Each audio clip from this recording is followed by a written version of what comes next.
할렐루야. 우리 옆에 있는 분들하고는 인사 나누겠습니다. 말씀의 은혜 받읍시다. 우리 앞뒤로 한 번 더 이렇게 인사 나눌까요? 기도하시면 더 잘 됩니다. 할렐루야.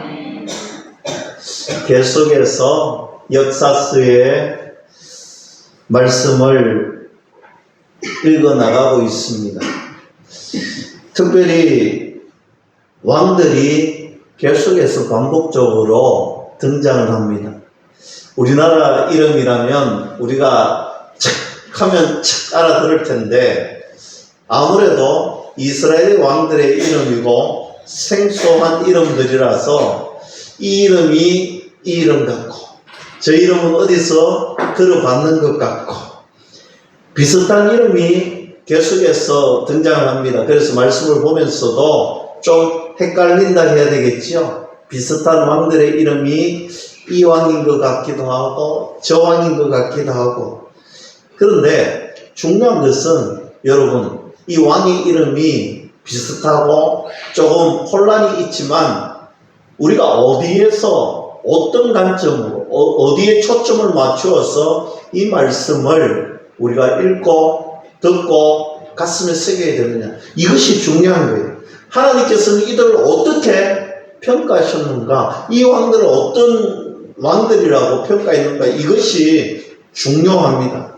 그래서 우리가 동일한 말씀을 들으면서 계속해서 우리가 이 초점을 맞추는 거예요. 이 왕들은 어떤 평가를 했을까, 여기에 우리가 말씀 초점을 맞추어 계속해서 은혜를 나누려고 합니다. 오늘은 1절에서 7절까지 읽었지만 실상은 열왕기하 14장의 말씀 전체를 다루는데 앞부분에는 누가 나오느냐, 등장 주인공이 누구냐면 남유다의 아나시아 왕이 주인공이에요. 그리고 후반부에 가면 이제 북이스라엘의 여로보암 2세 왕에 대한 내용을 중점적으로 다루고 있습니다. 여러분, 저는 오늘 이 말씀을 중심으로 하나님의 은혜를 경험하라. 여러분, 은혜를 경험하라. 누구의 은혜를 경험해야 되겠습니까? 하나님의 은혜를 경험해야 되는 거예요. 오늘 저와 여러분들이 말씀 우리가 함께 나눌 때에 하나님의 은혜를 경험하는 귀한 시간들 되기를 주님의 이름으로 간절히 축원합니다. 아마시아가 왕이 된 이후에 나라를 참 잘 다스렸어요. 그런데 그 후에 북이스라엘과 전쟁하는 과정이 오면 크게 실패를 하게 됩니다. 그리고 포로 생활을 하다가 그는 결국 반역을 당해서 죽임을 당하게 됩니다.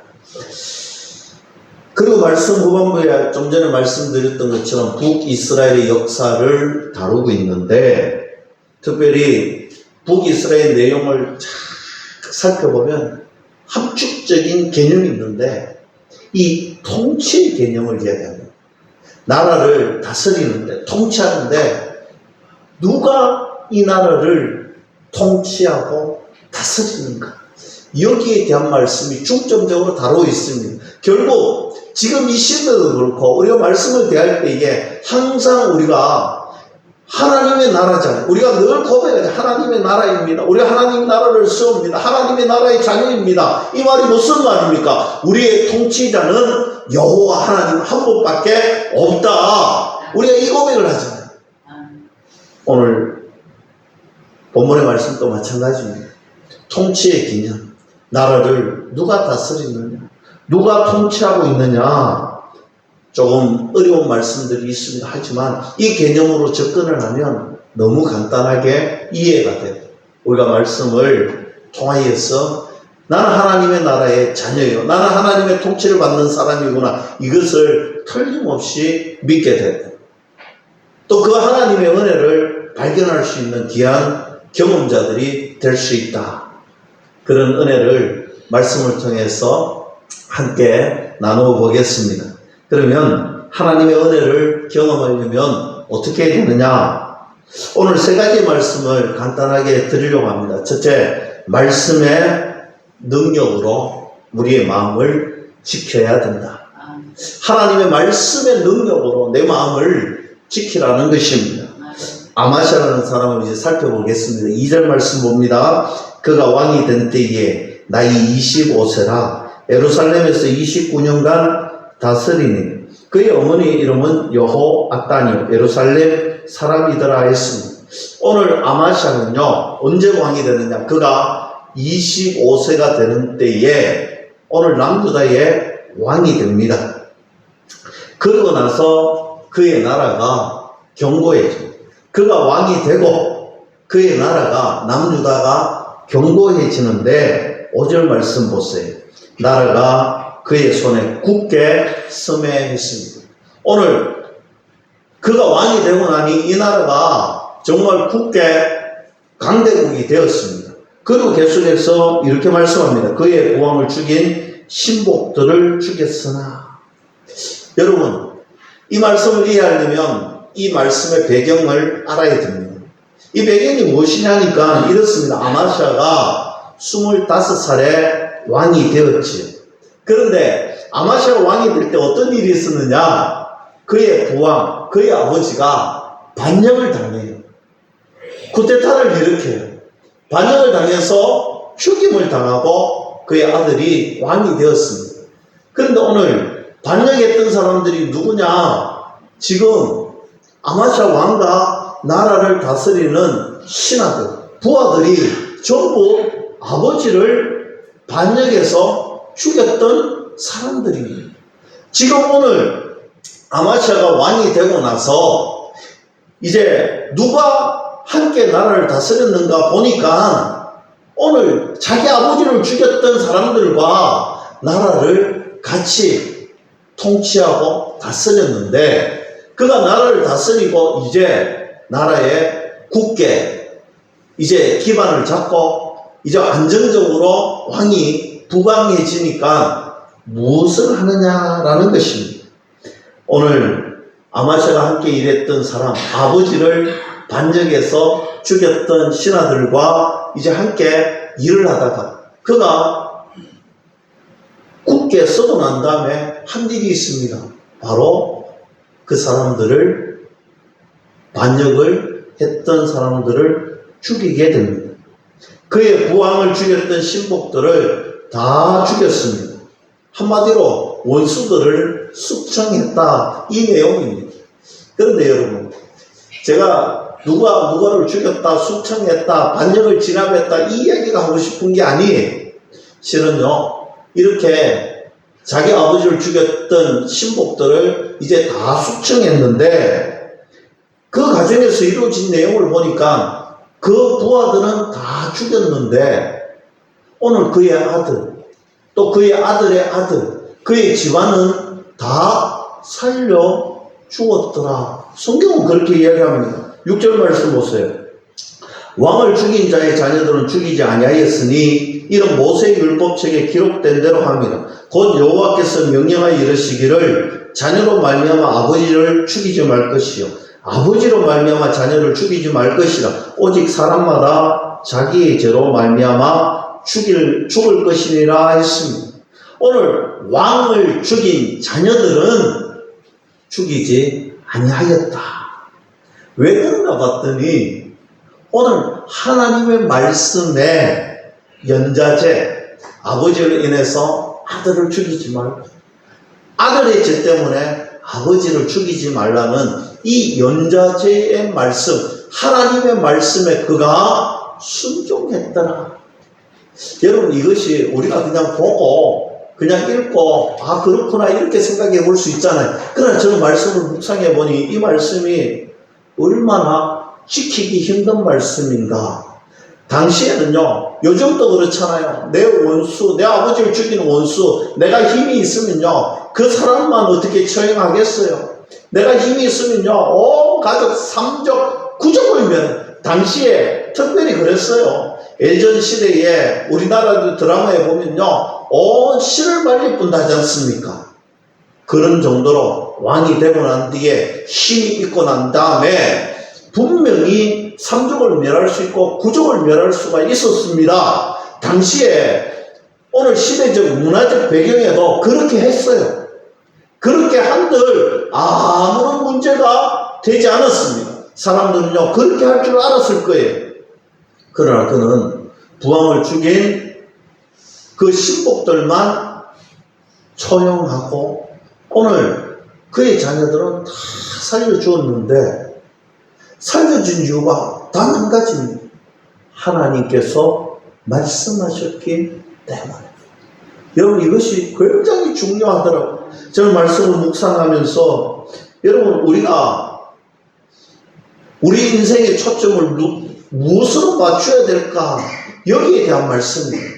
여러분 우리가 삶을 살아갈 때 우리가 인생의 삶에 초점을 어디에 맞춰야 되느냐? 여러분 우리는요 하나님 말씀대로 하나님의 뜻대로 하나님의 계획대로 살아가겠습니다. 말은 그렇게 해요. 그러나 우리의 삶을 돌이켜보면요 하나님 말씀 하나님의 뜻이 아니라 내 생각대로 내 뜻대로 내 감정대로 살아갈 때가 얼마나 많습니까? 그러나 진짜 우리의 삶을 돌아봤을 때 내 생각, 내 뜻, 내 감정은요 그렇게 도저히 할 수 없지만 하나님께서 말씀하셨기 때문에 나는 아멘하고 하나님 말씀대로 따라가겠습니다. 하나님 말씀에 순종하겠습니다. 오늘 그런 삶을 아마샤 왕이 살았다는 거예요. 여러분 저와 여러분들도 마찬가지 우리들의 삶의 초점이 어디에 있어야 되느냐 오늘 거기에 대한 말씀입니다. 우리의 감정대로 내 생각대로 내 지혜대로 내 뜻대로가 아니라 하나님 말씀대로 하나님이 말씀하신 대로 내 삶의 초점을 맞추겠습니다.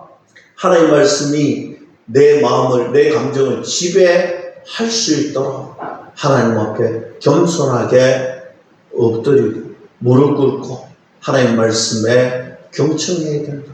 우리가 말씀을 읽고 듣고 그 말씀을 배웠다면 그 말씀이 내 삶을 지배할 수 있도록 내 마음을 지배할 수 있도록 내 감정을 덮을 수 있도록 우리가 그 말씀에 아멘 하나님의 말씀이라면 순종하겠습니다. 하나님의 말씀이라면 나는 행하겠습니다. 이런 믿음이 저와 여러분들의 믿음이 될 수 있기를 주님의 이름으로 간절히 축원합니다. 우리에게 필요한 신앙의 태도가 바로 이것입니다. 내 감정대로 하다 보면 내 만족대로 갈 수밖에 없게 됩니다. 이것이 바로 죄로 갈 수 있다라는 거예요. 내 감정대로 내 생각대로 갔더니 그곳에 내 욕심이 있고 그곳에 죄가 가득해지더라는 것입니다. 사랑하는 성도 여러분, 그렇지만 우리가 하나님의 말씀대로 행하게 되고 우리가 하나님의 말씀대로 내 마음과 감정을 제어한다면 하나님은 언제나 옳고 그름이 분명하고 하나님의 뜻과 계획은 늘 믿음의 승리로 기결이 된다. 믿을 수 있기를 축복합니다. 그래서 오늘 저는 이 아마샤의 모습을 통해서 이런 결론을 내렸습니다. 우리의 마음을, 우리의 감정을 절대적으로 통제할 수 있는 것은 바로 하나님의 말씀밖에 없다. 이런 결론에 도달하더라는 것입니다. 아무리 내가 스스로 생각을 잘 정리한다고 하고 내 호흡을 안전하게 가지고 간다 할지라도 하나님의 마음이 아니면 내 감정은 흔들리고 내 마음은 흔들릴 수밖에 없더라는 것입니다. 잠언은 말합니다. 모든 지킬 만한 것들 중에 내 마음을 잘 지켜야 한다. 그곳에서 생명의 근원이 시작된다 라고 이야기합니다. 여러분 우리는 어떤 삶을 살아야 될까요?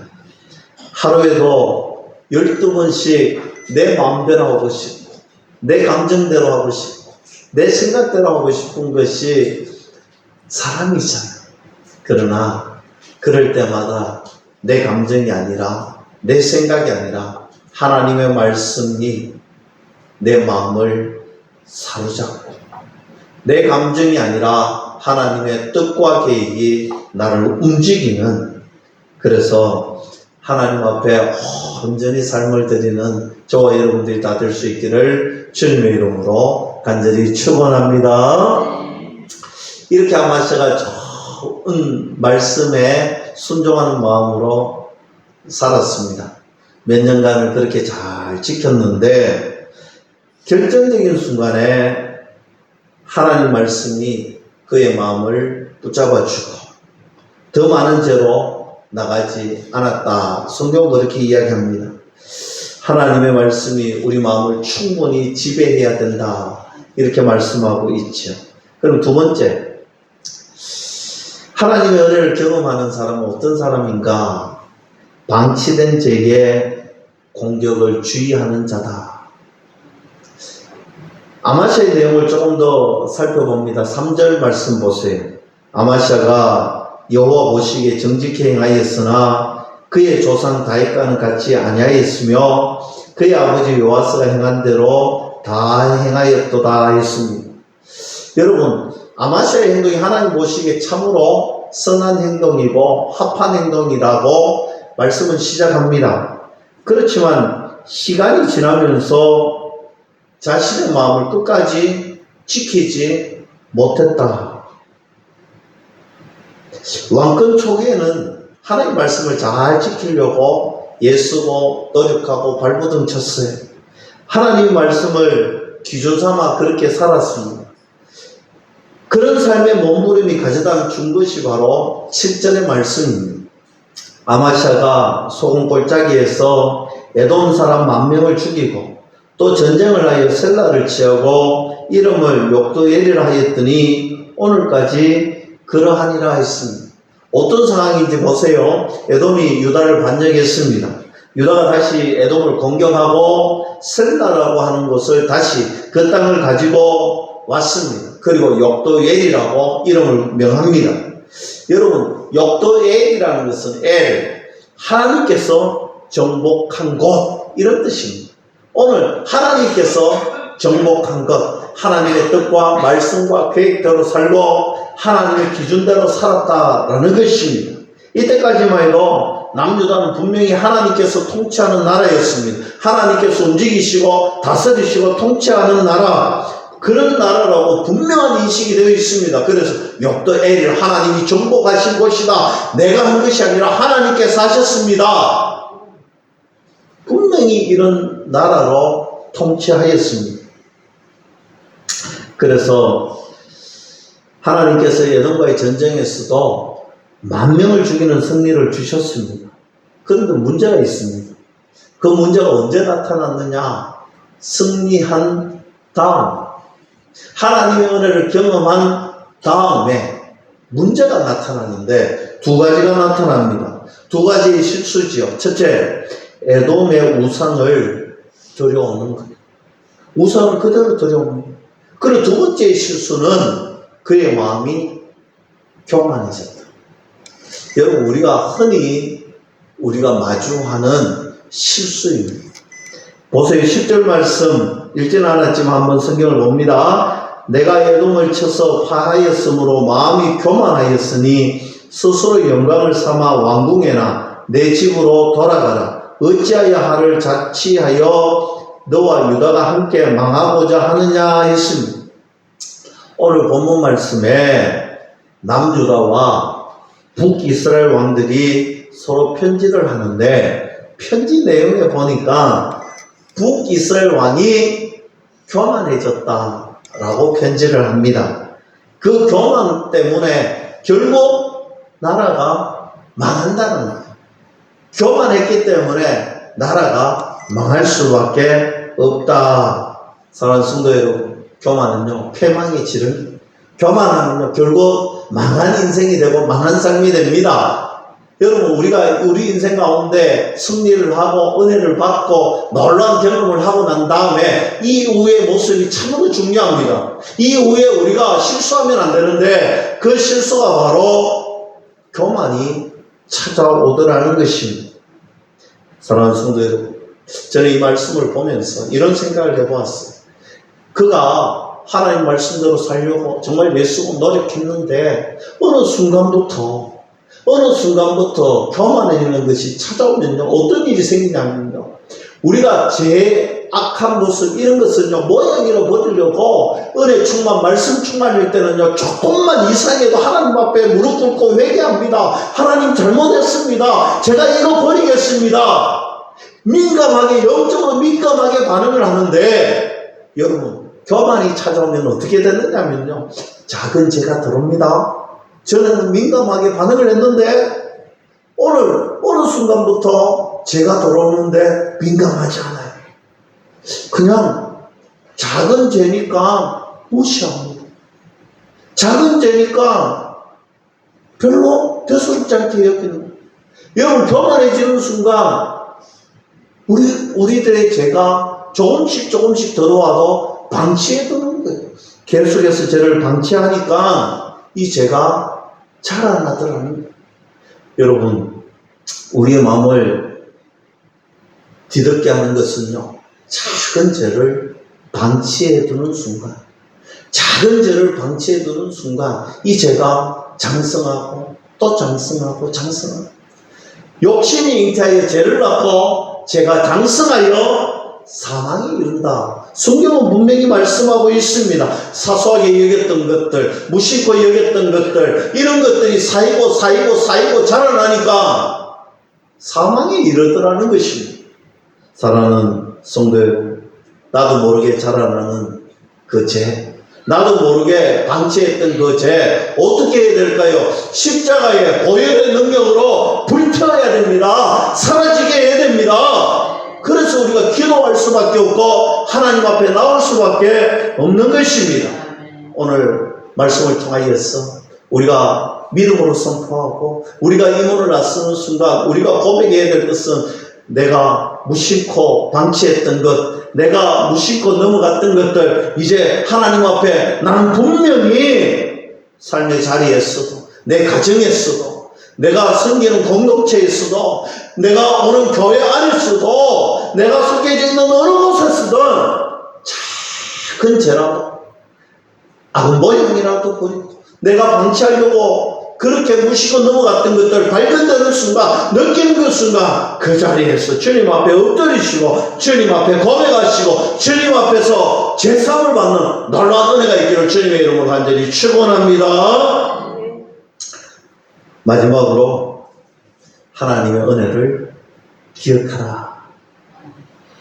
23절 말씀부터 보시면 이제 북이스라엘의 여로보암 2세 왕에 대한 말씀이 나옵니다. 여러분, 이 왕 역시 실력과 모든 능력을 겸비한 왕인데 나라를 참으로 부강하게 만듭니다. 솔로몬 시대 이후에 최전성기를 부과했던 왕이 바로 여로보암 2세 왕입니다. 25절 말씀부터 보시면 이스라엘의 영토를 완전히 회복합니다. 하맛에게서부터 아라바 바다까지 다 회복합니다. 이스라엘의 영토, 그 옛날 다윗과 솔로몬 왕이 누렸던 그 넓은 영토를 회복합니다. 그 영광을 다 회복했던 왕이 이 여로보암 2세 왕입니다. 그런데 이 여로보암 2세 왕이 기록된 곳에 곳곳에 찾아보면 반복적으로 나타나는 동일 언어가 있습니다. 그것은 무엇이냐면요, 25절, 26절, 27절 여러분 한번 보세요. 반복적인 단어가 눈에 확 들어옵니다. 그것은 바로 여호와께서. 여러분, 반복적으로 표현하고 있는 단어가 있습니다. 바로 여호와께서. 여러분, 지금 이렇게 여로보암 2세 왕이 오늘 최전성기를 누리고 나라를 회복하고 땅을 되찾았는데, 이렇게 회복되어지고 땅을 되찾았는 것은요, 왕이 잘났어도 아니고 왕이 능력이 있어서도 아니고, 이것은 바로 여호와 하나님께서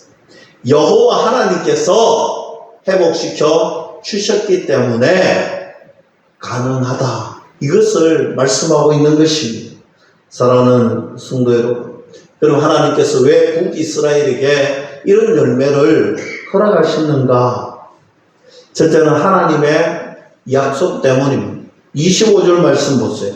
이스라엘의 하나님 여호와께서 그의 종 가데헤멜 아미떼의 아들 선지자 요나를 통하여 하신 말씀과 같이 여로보암이 이스라엘 영토를 회복하되 하맛 어귀에서부터 아라바 바다까지 했다 했습니다.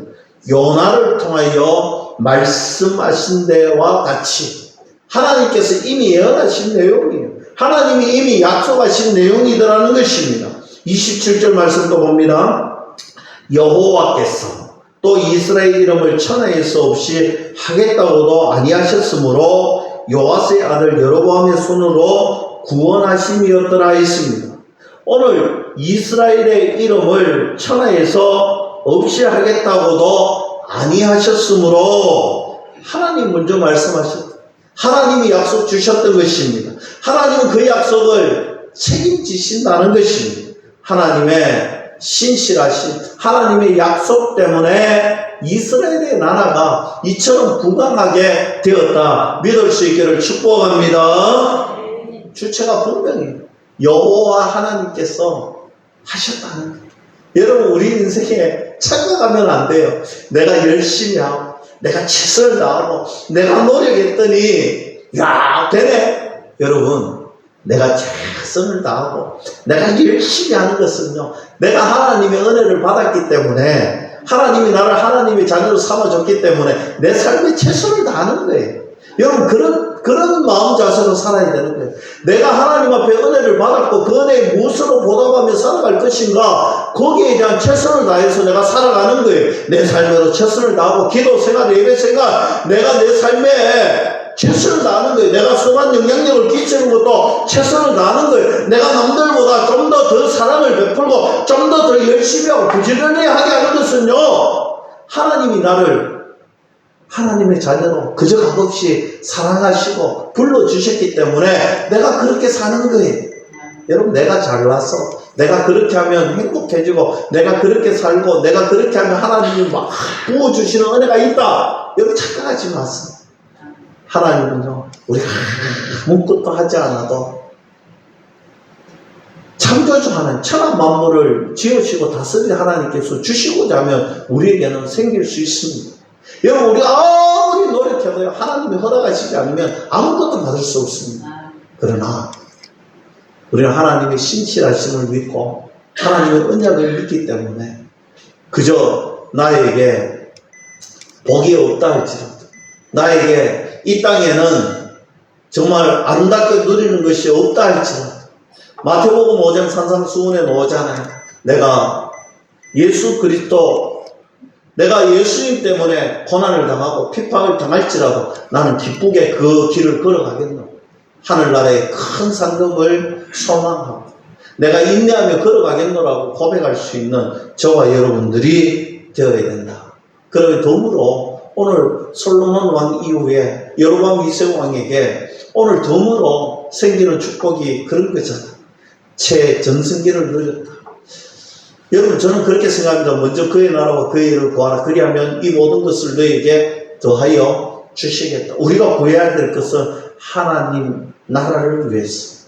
여러분 내 생각, 내 뜻, 내 계획 그런 것이 아니라 하나님께서 주시는 그 은혜에 무엇으로 보답하며 살아갈 수 있어요. 우리가 이 땅에 태어난 목적도 분명합니다. 하나님의 나라의 영광을 위해서. 그리고 우리가 늘 깨달아야 할 것은 그런 은혜가 우리에게 주어졌을 때 그것은 전적인 하나님의 은혜예요. 전적인 하나님의 긍휼하심이고 신실하십니다. 여러분 26절 말씀 보세요.